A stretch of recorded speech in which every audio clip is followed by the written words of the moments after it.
When you are starting a business, everybody will come with promises and assumptions. You have to keep testing assumptions until the assumptions will yield results. So you can't just say, I agree, I'm your friend. Friends don't usually make very good business partners because friendships are built on what we call in the street, see finish, has already entered. Yes. So even when there are lapses, your friend will cover for you. You will not be able to see through the strict business lens that you're supposed to see. You will mix emotion with business. It takes professionals to say, as we're walking into this business meeting, friendship, let's wait, let's discuss business. The only benefit you will get is that when we have disagreement or conflict, our friendship will act as a lubricant and make it possible that we will recover, which is an advantage you have over people who were not friends before they joined. But more likely, if you don't manage those assumptions and feelings and sentiments, it can sour that relationship. I see some young people who have that capacity for delayed gratification, and I really admire them because I wish I had it when I was their age. Because you know where this is coming from. It's coming from peer pressure. One of the strongest forces in life is peer pressure. Because the thing is, you cannot hide from it. If you deny it or hide from it, everybody will call you a weird person, or they will call you a stingy person.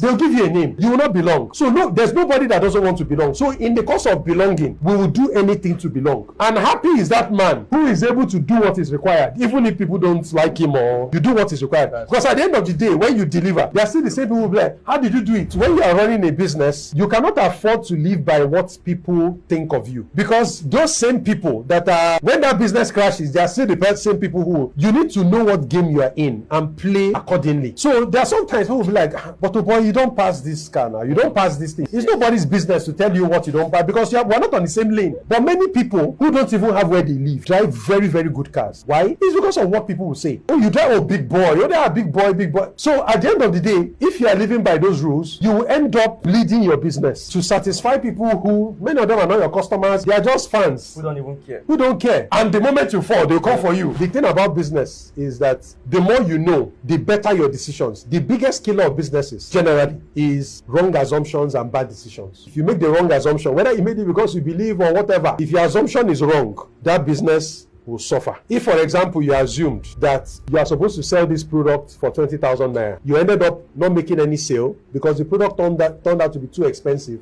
and scared people away. That's the wrong assumption that had hit you. Because when you really look at it, if you boil it down, look at the best business owners we have. It's not by education. Our best business owners are not PhDs by any stretch. They are not people who have won Nobel Peace or any international prize or whatever. Many of them are just normal people. And their biggest asset is